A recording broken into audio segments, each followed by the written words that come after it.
What's up, YouTube? It is your boy JB here today with the review for Love and Hip Hop Atlanta. This is season 8.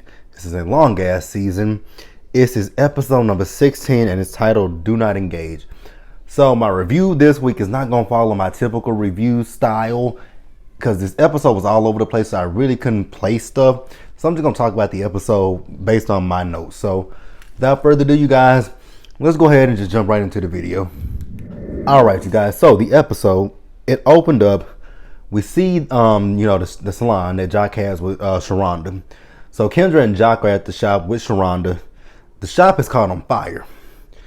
So, Sharonda is just talking about, that the alarm people called her, and she went to the shop. She got to the shop before the cops got there and before the firemen got there.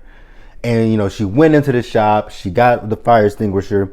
And she put the fire out, but then they still came in there and, they took care of everything else.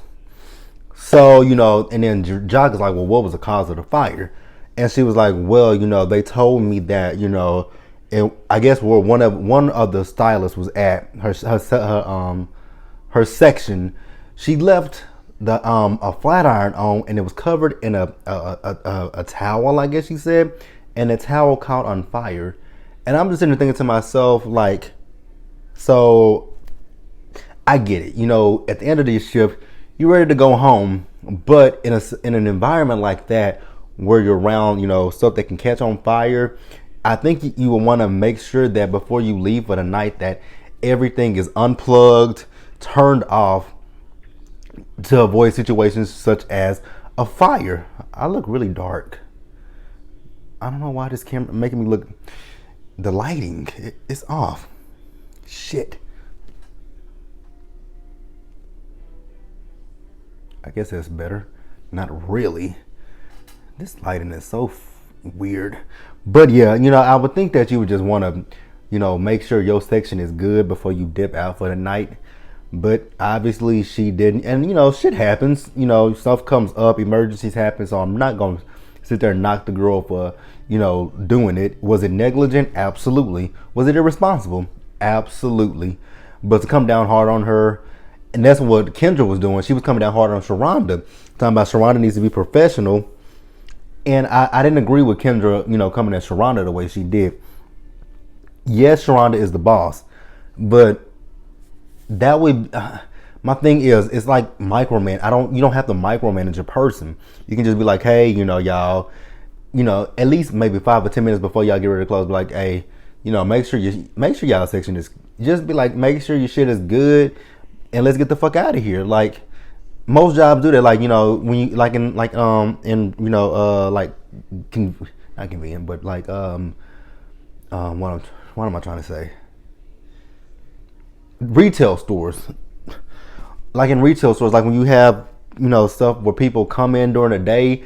And they get shit, they get a lot of shit, and they don't buy the shit, and they give it back to you.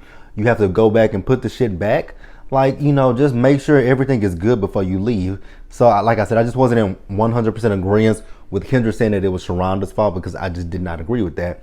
Sharonda is the boss, but these are grown-ass women and men, maybe, whoever, that work there, that know what they need, know what they need to do to, get out for the night. So, I just wasn't here for Kendra blaming Sharonda, and even though she's gonna tell her in Spanish that her services are not needed. Okay, Shawnee O'Neal, but again, I just don't think it was Sharonda's fault. Like, you can't place all the blame solely on Sharonda. You have to make that stylist accountable for her actions as well. Like, again, like I said, Sharonda is the boss, but these are grown ass women. It's not like it's a teenage girl. Like, I could see it if it was a teenager. Then like you'd be like, yeah, like Sharonda. Like, goddamn. These are kids. Like, you check in behind them to make sure that shit is good. But again, these are not kids. So we're gonna move on from that. So we see Kendra later in the episode. She's hanging out with Alex and Cena. And, she's just telling Cena and Alex about, meeting the rest of the group, including his ex. They were like, oh, Carly. She was like, yeah. And all the stuff that, has been plagued with Carly, talking about her and Jock and what happened between them. Not gonna go into deep detail about that. So, that, her talking about, Carly and, the cabin trip, the trip to Jamaica and everything, it gave Cena legway to say, hey, Carly told me that, the reason why all the drama's at the shop is because of Jock, because Jock be flirting with the girls, and that he's, he fucking with Sharonda. Now, I don't necessarily 100% remember Carly Red saying that he was messing with Sharonda, but I do remember her saying that, he was he was flirting with the stylist, if that's even true. Like, this is what I don't like about phone tag. People take shit, flip it, and it gets misconstrued. So, Kendra at this point is pissed the fuck off. And she's like, you know what, y'all, I'm gonna go ahead and get ready to get up out of here. My ride is here. And Alice is like, is he your ride, girl? She said, yep. And I was like, oh shit. Leave me the fuck. I'm with Alice. I'm looking, because Alice's face was like, girl, leave me the fuck out of that. That was Cena. Not me, Alex, but Cena. So then, Kendra goes outside where Jock is. And Kendra is pissed. She's like, so Jock, what is this shit that I'm hearing about you and, Sharonda? He's like, what? What do you mean, Sharonda? She's like, yeah, Cena. She told me that you and, Sharonda been fucking around. You've been messing with the style. You've been flirting with the stylist. And Jock is like, wait a minute. Ain't none of that shit happened. So then he goes in there where Cena is. And he's like, Cena, what's up, man? Like, why you got to do this with my girl? And, Cena's like, well, I like her and she wants to be with you. So I felt like she deserved to know. She deserved to. I mean, I if it's true, she did deserve to know. But coming from his baby mama, his last baby mama, you look bitter. It's not a good look for you. It really ain't.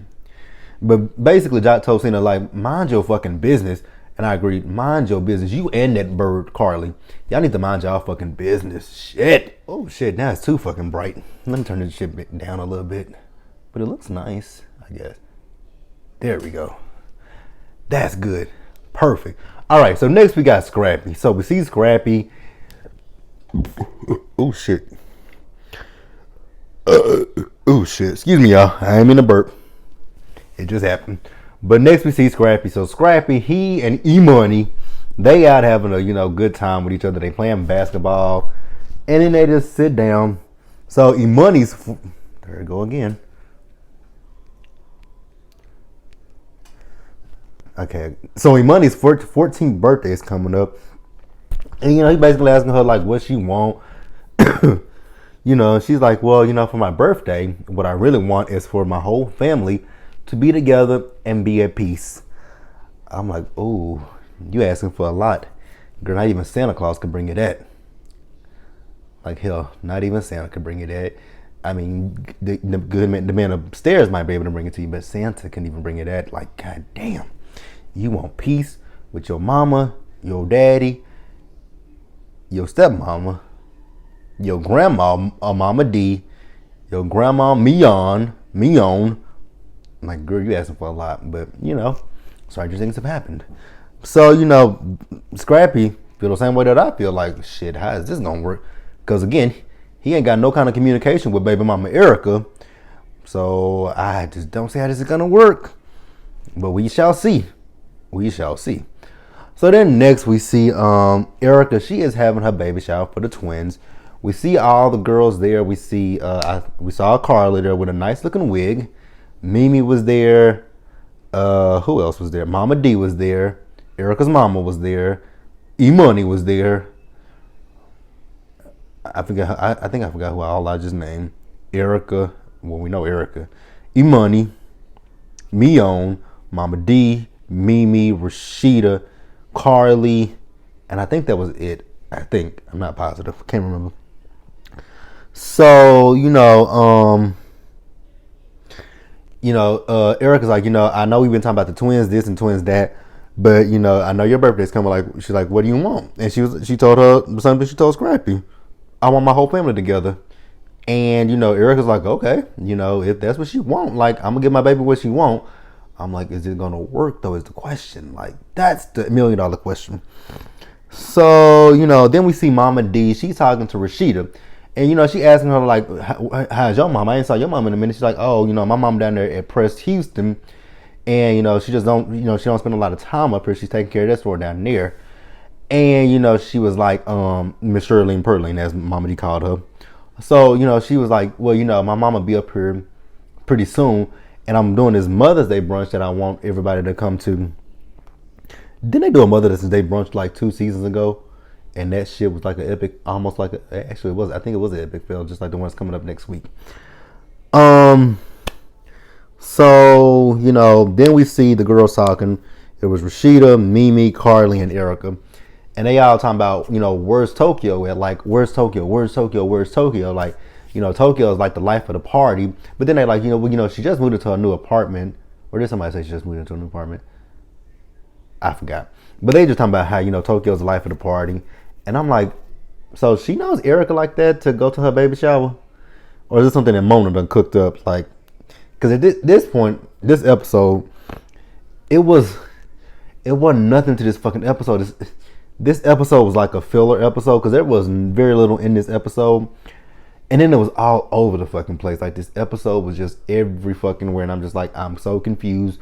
What the fuck is going on with this episode? Like, how many episodes is left of this season?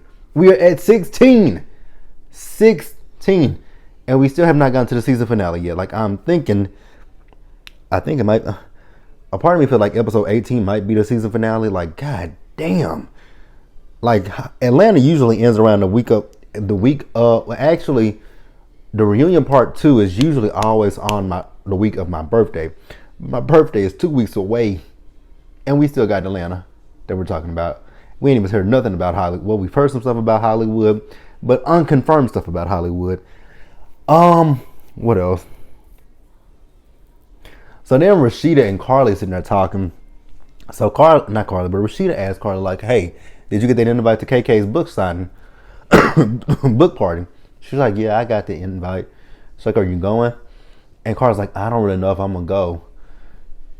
Like, this whole storyline with Carly, I don't want to feel that Carly is, like I said last week, I really don't want to feel like Carly Red is putting on, but it's just it's a different parallel. Like, from the beginning of the season, she was up here on a high talking about her wedding to Mo, but now we get into the end of the season and she's coming down, and she's giving you like the battered, bruised woman. She's giving you the battered, abused woman, and I don't want to say, hey, I don't believe Carly if it is in fact true. Like, it's just a slippery, with this one, it's a slippery slope. Like, I don't want to say that she's not been abusing, that she's doing this for a storyline, but at the same time, I want to believe her, but then it's other parts of me like, Love and Hip Hop is scripted, and we know that. So is this real, or is this just part of Mona's storyline for Carly? Like, I don't know what to believe. So I'm just gonna say, hey, if Mo is abusing her, she needs to get the help that she needs to get the fuck away from him.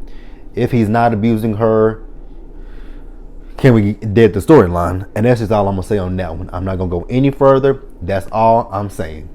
Nothing else. That's all we got for that.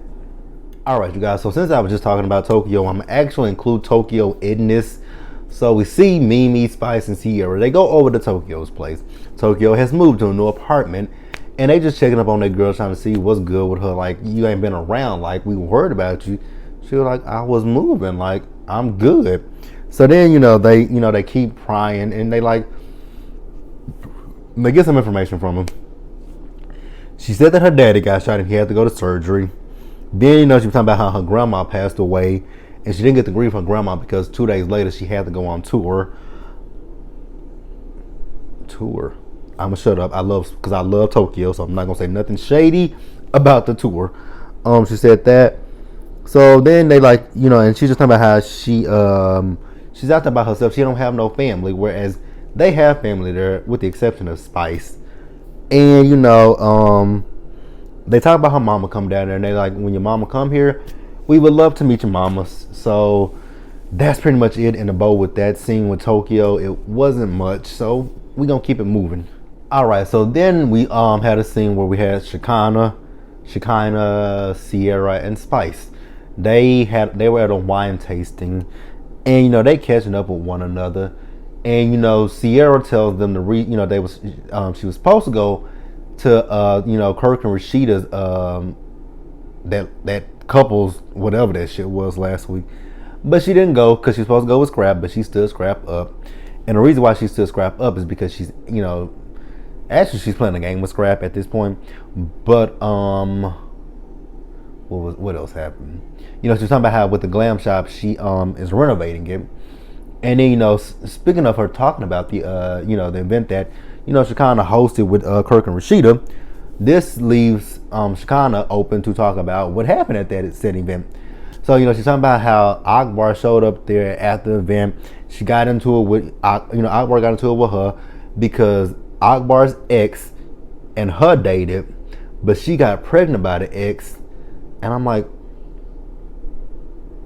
I'm still thoroughly confused by that. So I know Akbar said that Shekinah asked questions about her, but girl, even still, if she asks questions about you, be like, why this bitch asking questions about me and let it be done? Like, I just don't get why Akbar goes so hard for stuff that is insignificant and minuscule as fuck, but she does. And Shekinah felt the same way. Like, girl, instead of you worrying about me, why don't you go worry about that baby that you have with him? And Spice was like, wait a minute, don't bring the kids into this. Like, you ain't got to do that. Which I can see both sides of the spectrum when it comes to what Shekinah said and what Spice said. What Spice said is true. You don't have to bring the kids into the situation. The kids ain't done nothing to you, so why are you bringing them up? But in Shekinah's defense, like, why are you worried about me when you ain't got not one of your kids? Like, go worry about your kids and less about me. So I definitely got that. Like, you got all this time in the world to come fuck with me. Like, why don't you take all this time that you coming to fuck with me and go spend it with your goddamn kids? So I definitely got that. I got it on both sides. So then Shekinah gets mad because, Spice is telling her, like, you ain't got to bring the kids into this. Like, that's low as fuck. Like, you don't have no kids, so don't do that. So then, like I said, Shekinah got up. And then Sierra went behind her. And, Spice was like, talk to her like a mother. And Sierra was like, girl, shut your ass up. So then, Shekinah does come back in there. And Shekinah tells Spice that she had two abortions. And Spice was like, you had 2 abortions? She's like, yeah. And she's like, Spice, you ain't gotta look at me like that. She's like, I've made peace with it. I prayed to God about it. I've let God handle it. That ain't nothing that I'm worried about no more. And I'm kind of actually glad that they spoke on, abortions, because it's something that needs to be talked about. Like, especially in Atlanta, I forget what other states that they're trying to ban abortions for women. Like, I just don't understand that. Like, how can you tell a woman what she can do with her fucking body? Like, if it's not hurting you, why are you so fucking concerned about it? And most times it's a fetus. They don't abort a full-grown baby unless they don't do anything with a full-grown baby unless there's something, physically, there's something, detrimentally wrong with the baby and the mother. They don't just kill a baby. Like when I used to work at my last job, I used to always pass a Planned Parenthood. And I would always see the people protesting outside of the Planned Parenthood. And I want to tell them, like, you dumbass motherfuckers. If you actually go into the Planned Parenthood, you will know that Planned Parenthood is not an abortion clinic per se. Like, they always want to make it out that it's an abortion clinic. That is a health clinic where people can go get condoms, birth control, anything that they need. Like, it's not just all about abortions. It's just that that's what most people think of when they hear Planned Parenthood. But and I used to just roll my eyes at those people. Like, I think that they are so fucking stupid. Like, I hate that shit. Like, you're more concerned about a fetus, but when that fetus turns into a baby, and when that baby is born and land on the side of the road in a box behind a dumpster, y'all ain't gonna try to help the baby. Y'all gonna throw it in the system, and that's gonna fuck the baby up even worse. So I just don't. I really wish people would. I just really wish that they would leave people alone. Like, it's stupid. I just don't think anybody has. It's not that I don't think. I know nobody has the right to tell any woman what to do with their body, and least of all, a man. Like, I just couldn't do it. I couldn't fathom it. Like, I really couldn't. And I know somebody very, very close to me who had an abortion. Super close to me. And we had a conversation about it. She told me she got pregnant, which I knew about it. She told me she told me she was pregnant, and it wasn't my kid. It wasn't my kid. It was her boyfriend at the time's kid. But she told me she was pregnant, and she told me what she was gonna do. She said she was gonna have an abortion, and we had a long conversation about it. She was like, she was scared to tell me because she don't want me to look at her differently. I'm like, nah, I can never look at you differently. Like, we're family. We are family. Like, I'm never gonna look at you differently. Like, I respect what you're doing. And we were in college at the time. We were in college, and it was unexpected. Well, technically, it wasn't. It was unexpected. But when you do stuff when you have sex without a condom, you know what can happen. But like I said, we had the conversation about it, and I had told her, and I told her, like, I respect it. I respect your decision. It's not something that I necessarily 100% agree with. Like, I told her that. I'm like, I think you should go through with it and have the babies. But at the end of the day, I'm like, what? It's your decision. I support you. If that's what you want to do, and that if you feel that's what's best for you, I'm like, do it. I got your back. I had her back either way. When I'm like, if you have them, you got me. Like, I'm gonna be here with you through the whole. I'm gonna be here with you through the pregnancy. After, I'm gonna be the uncle. Like, we gonna run with this. And she said she was gonna do it. I said, you know what? I love you, and I respect it. And she did it. And I still, to this day, have the utmost respect for her because she did so much good stuff with her. She's done good with her life. So I just wish people would stop trying to police to women what they can do with their bodies. Like, if I was a woman and I got raped or anything, like if I got raped, specifically women who get raped and get pregnant by their rapist, I'm sorry. There's no way in hell I would carry the baby. I just have to be honest with you. There's no way I could carry the baby. And I went off on a whole tangent about abortion, and I didn't really want to, which I knew I probably would, but we're gonna keep it moving with this scene because it's getting a little lengthy. So we see Spice. Spice goes to the studio where Akbar is recording a new song. Song sounded good to me. I'm gonna have to look that up on iTunes and listen to that shit because it actually really sounded good. So Spice just wants to get down to the bottom of, like, what the hell is up with Akbar. So Akbar is on the whole thing of the ones that fly there, they overshadow the ones who live there, have grown there, and and trying to make it. And I was with Spice. She's like, that's not necessarily 100% true. Like, the ones who live here, they can still get their shine on, as well as the ones who flew here, which was so stupid. And then she's talking about make way for the ones, something about the ones who were doing it before you. I'm like, you are not Rihanna, and you're not Beyonce, you're not Tina Turner, you not Mary J. Blige, you're not nobody big. And I'm not knocking Akbar, but it's just her head is so big, and she thinks she is it in Atlanta. But eventually those two agreed to be like, hey, let's let things be. We cool. We ain't got no beef, and it is what it is. All right, you guys. And then let me get this nothing scene out the way with BK and Sierra. So Sierra told us she now owns the whole shop, the glam shop, and she's renovating it. So who shows up to the glam shop but BK? Why do you ask BK showed up to the glam shop? Because BK heard that she's dating Scrap. And he heard that she's dating Scrap. Oh, what is he now? He's jealous. And he's trying to do what? Get his girl back. And I'm like, that scene between them two, I'm like, what the fuck is this? Like, this shit is bullshit. But eventually Sierra, said, cool. She caved into him and they back together. I'm like, oh, like we didn't see that coming. We gonna move on. All right, in the last few things of the episode, we saw Scrap. He was in the park. He was playing with his son King, who looks just like him and Tierra, and his other son Poppy, which we don't know who was Poppy's mama. Tierra's not his mama, right? Nah, I think Tierra and him only got King. He tells us that Tierra is letting King stay with him. I'm like, that's interesting. That is really interesting. But he said that the reason why Tierra is letting King stay with him is because she got the other kids. And I'm like, really? That really doesn't make a lot of sense. But if you say so, we're going to make it work. So then we see KK's book party. Can we talk about this book party? Excuse me, y'all.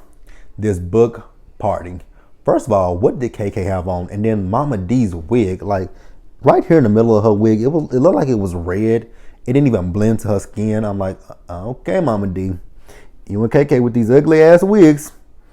So, Mama D is telling KK about E-Money's party and how, she's having Erica there, Scrappy, Mignon, and even Cece, bitch ass, who was talking shit about her to her friends. And I'm like, oh my God. I literally have forgot about that whole shit earlier this season with Mama D and Cece. Like, I really forgot about that shit. So then we see Rashida and Carly showing up. And Carly is like this whole shell of a person when she sees Scrap. And she keeps talking about Scrap as her ex. And I'm like, Carly, you can't be somebody's ex if all y'all did was just fucked. Well, yes, you can be an ex. You can be an ex-fuck buddy, but not an ex-boyfriend. He is your ex-fuck buddy. Like, miss me with the bullshit. But like I said, she was just, she was like docile and shit. Now that shit just got too bright. But and then she's talking about how she's happily engaged, and Rashida's like, wait a minute, happily engaged, bitch? We used to one that was just talking about you got curfews and all this kind of shit. And I'm like, exactly. And then she's sitting here looking meek and just meek, docile, and everything else in the book. And Scrap says congratulations, and then Scrap is talking to her about he's thanking her for coming to see him when he was in prison. He's like, oh, you're welcome. And I'm like, wait a minute, it is something seriously wrong with Carly, and I'm not going there anymore. I'm done with that one. So then they ask her, does she have a date? You motherfucking Nat landed right on my light. I just want to shoot that bitch with a gun. Is that thunder or is that a plane? Okay, so where am I at? Alright, so then we see KK. KK is telling a story about her oldest son when her mama raised him while she was in prison, but then she came out. She wanted another child and she had Scrap. And first of all, let's talk about that book cover. That book cover had me on the floor laughing. It had her in a white dress looking like a wedding dress, and then it had her dressed up like a Unabomber. I'm like, oh my God. What the fuck?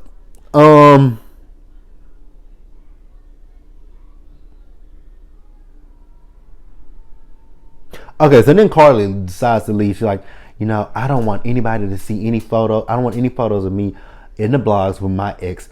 Again, Carly, Scrap ain't your ex. He's your ex-fuck buddy. I don't even say ex-fuck buddy, y'all, which I might have smashed once or twice on that trip that, Tommy found that receipt with your name on it. But she does run into her ex in the parking lot, Jock.